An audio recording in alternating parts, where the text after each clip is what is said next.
Haleluya, salam sejahtera Bapak Ibu, Saudara-saudari, keluarga GPDI LSAD Magelang, dimanapun Bapak Ibu Saudara berada, Tuhan memberkati kita semuanya.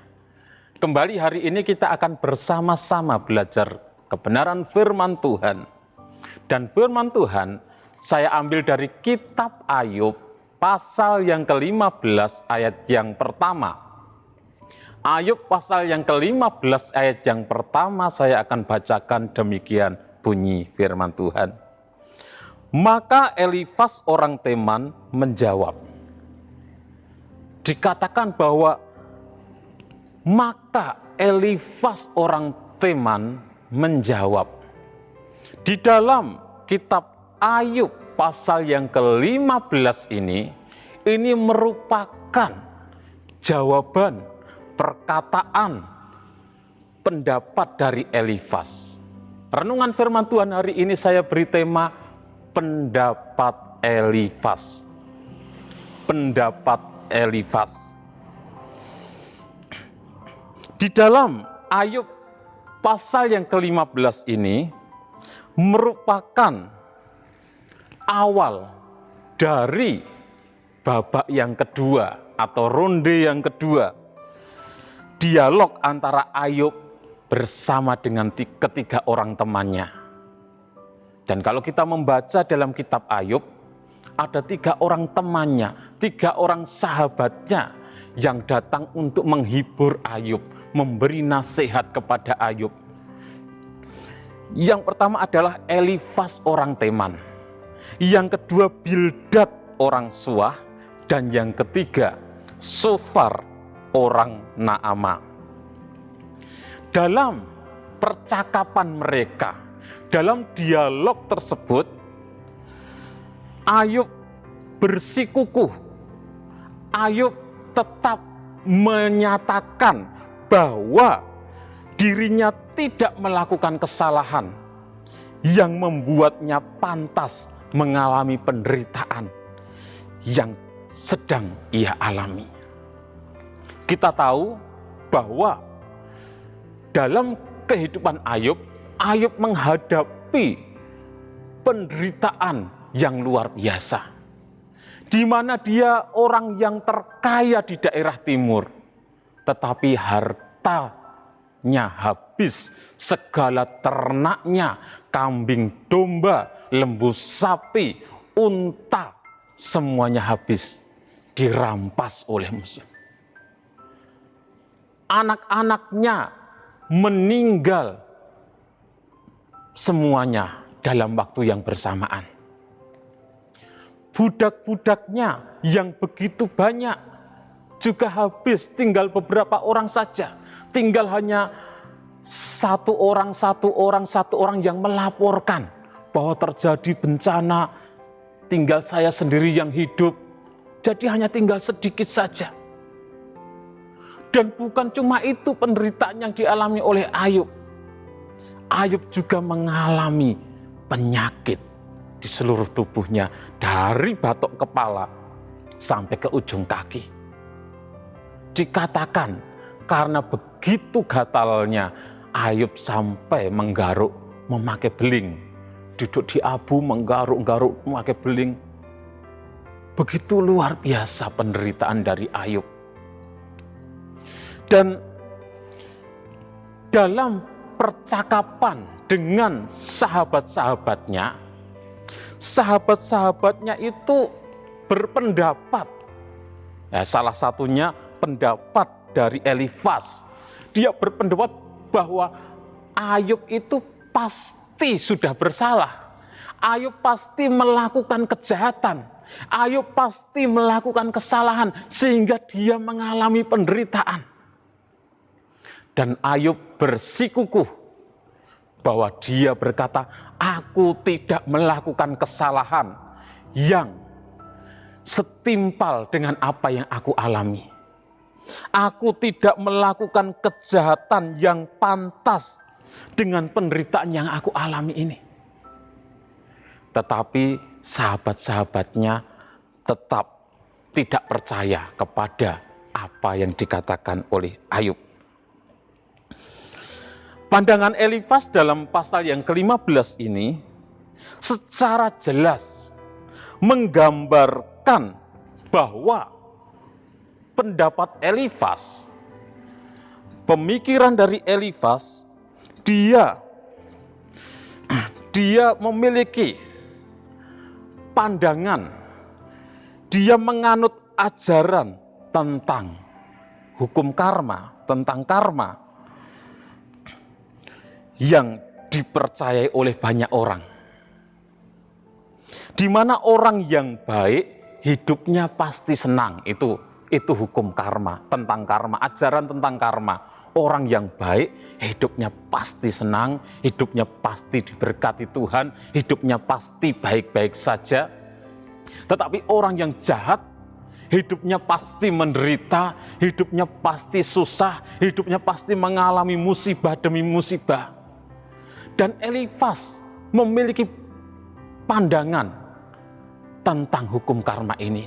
Dia menganut ajaran tentang karma, sehingga dia menghakimi Ayub. Dia memvonis Ayub, pasti Ayub sudah melakukan kejahatan.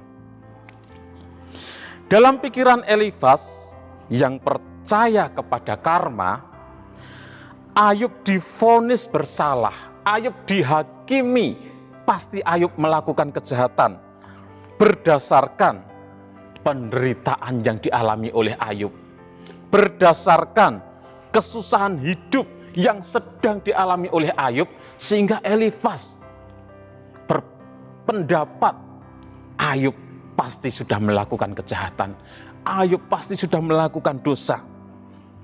Sekalipun Ayub melakukan pembelaan diri, Ayub berkata, aku tidak melakukan kejahatan yang pantas dengan penderitaan yang aku alami, tetapi Elifas menganggap pembelaan Ayub sebagai kata-kata yang kosong.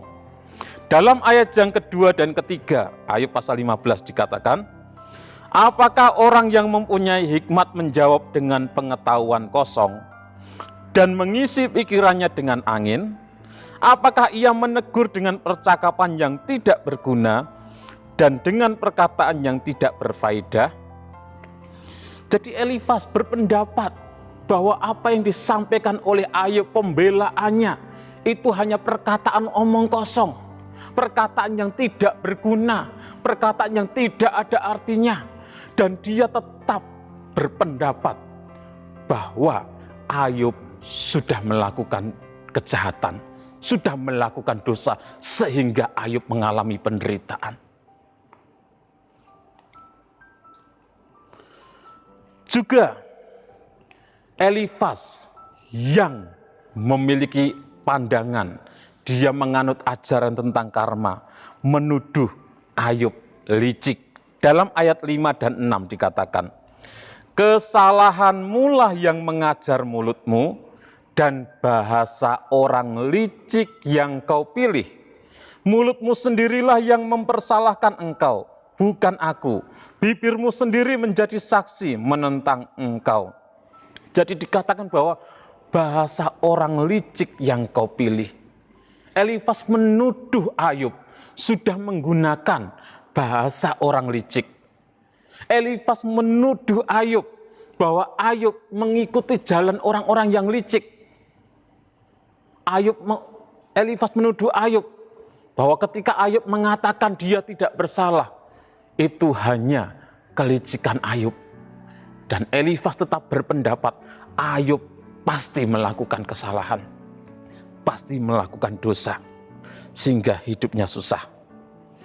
Dan Elifas memaparkan pemahamannya tentang kehidupan dan karma.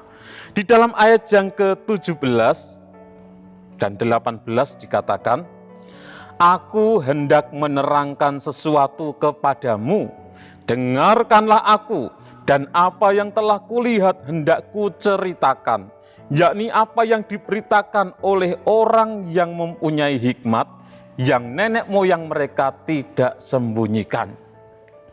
Jadi Elifas memaparkan pemahamannya tentang karma, yang dia anut. Dan dia mengatakan bahwa hidup orang jahat akan terus susah. Jadi orang yang berbuat jahat itu hidupnya akan terus susah. Dalam ayat 20 dan 21. Terus hal-hal buruk akan terus membayangi hidup orang-orang yang berbuat jahat. Di dalam ayat 22 sampai 24. Jadi orang yang berbuat jahat maka akan terus dibayangi oleh hal-hal buruk. Juga orang jahat pasti bukan orang yang hidup saleh. Di dalam ayat 25 dan 26. Saya tidak akan membacakan, Bapak Ibu Saudara bisa baca sendiri. Juga orang jahat diyakini oleh Elifas tidak akan hidup sehat, tidak akan menjadi kaya, tidak akan menjadi terkenal. Itulah orang jahat yang diyakini oleh Elifas, karena Elifas menganut ajaran karma. Apapun pekerjaan dan bisnis yang dilakukan oleh orang jahat, semuanya tidak akan mendatangkan untung. Dalam ayat 27 sampai 35. Saya akan bacakan ayat yang ke-33 sampai 35 dikatakan. Ayat 33 sampai 35, ia seperti pohon anggur yang gugur buahnya dan seperti pohon zaitun yang jatuh bunganya. Karena kawanan orang-orang fasik tidak berhasil dan api memakan habis kemah-kemah orang yang makan suap. Mereka menghamilkan bencana dan melahirkan kejahatan dan tipu daya di kandung hati mereka. Jadi ajaran yang diyakini oleh Elifas tentang karma, ya dia menghakimi Ayub. Karena Ayub hidupnya dalam penderitaan, pasti Ayub mendapatkan karma dari perbuatannya. Ayub pasti melakukan kejahatan, Ayub pasti melakukan dosa. Dan kalau kita membaca kisah tentang Ayub, ternyata apa yang pendapat dari Elifas ini tidak cocok dengan apa yang dialami oleh Ayub. Dikatakan bahwa Tuhan sendiri yang mengatakan Ayub seorang yang saleh, seorang yang jujur, seorang yang hidup takut akan Tuhan. Jadi ajaran karma tidak cocok dengan ajaran Alkitab. Tidak sesuai dengan ajaran firman Tuhan. Kita juga bisa membaca dalam Pengkhotbah pasal 8 ayat yang ke-14. Di mana Raja Salomo sudah menyelidiki. Saya bacakan Pengkhotbah 8 ayat 14 dikatakan, ada suatu kesia-siaan yang terjadi di atas bumi. Ada orang-orang benar yang menerima ganjaran yang layak untuk perbuatan orang fasik. Dan ada orang-orang fasik yang menerima pahala yang layak untuk perbuatan orang benar. Aku berkata, ini pun sia-sia. Jadi ketika Salomo juga menyelidiki, ternyata ada orang-orang yang hidupnya benar, tetapi hidupnya mengalami penderitaan, seperti mengalami penghukuman.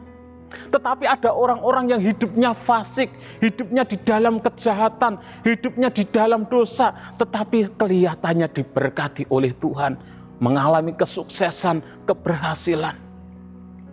Dan hal itu juga dicatat di dalam Mazmur pasal yang ke-73. Kalau kita membaca ayat yang ke-3 sampai yang ke-5, di mana pemazmur Asaf sempat cemburu kepada orang-orang fasik karena melihat kemunculan orang-orang fasik. Orang-orang fasik, orang-orang yang berbuat jahat, mereka tidak mengalami sakit penyakit, sehat dan gemuk tubuh mereka. Mereka tidak mengalami kesusahan, tidak mengalami penderitaan seperti yang dialami oleh Asaf. Asaf hidupnya benar, tetapi mengalami penderitaan dan pergumulan. Bapak Ibu Saudara yang dikasihi oleh Tuhan, melalui kisah tentang Ayub ini, Tuhan mau menunjukkan bahwa kesuksesan hidup seseorang tidak menjadi indikator kebaikan dan kejahatan orang tersebut. Orang yang sukses belum tentu karena hidupnya baik, hidupnya takut akan Tuhan. Karena ada banyak orang yang tidak percaya kepada Tuhan juga berhasil dalam usaha mereka. Orang yang mengalami penderitaan, pergumulan, mengalami musibah juga tidak bisa dikatakan karena mereka hidup di dalam kejahatan. Karena kita melihat kehidupan Ayub. Ayub mengalami penderitaan karena diizinkan oleh Tuhan. Tuhan mengizinkan iblis untuk mencobai Ayub. Jadi Bapak Ibu Saudara yang kasih oleh Tuhan, kita tidak boleh menghakimi orang yang mengalami musibah, orang yang mengalami penderitaan, orang yang mengalami kesusahan. Kita tidak boleh menghakimi. Tapi kita harus sebagai orang-orang yang percaya kepada Tuhan, kita harus hidup saling mengasihi, saling menolong, saling menopang satu dengan yang lainnya. Yang penting kita terus hidup di dalam Tuhan. Mari kita berdoa. Terima kasih Tuhan buat kemurahan-Mu dalam hidup kami. Kami percaya Engkau selalu ada bersama dengan kami umat-umat-Mu yang hidup mengasihi Engkau Tuhan. Apapun yang kami alami, Engkau tidak pernah meninggalkan kami. Terima kasih Tuhan, Engkau mengasihi kami umat-umat-Mu dimanapun kami berada. Engkau ya Tuhan, Allah penyayang dan pengasih, panjang sabar dan berlimpah kasih dan setia. Berilah kekuatan-Mu kepada kami keluarga GPD El Shaddai Magelang. Lakukanlah kepada kami suatu tanda kebaikan, supaya orang melihat bahwa Engkau ya Tuhan telah menolong dan menghiburkan. Di dalam nama Tuhan Yesus kami berdoa bersyukur. Haleluya. Amin.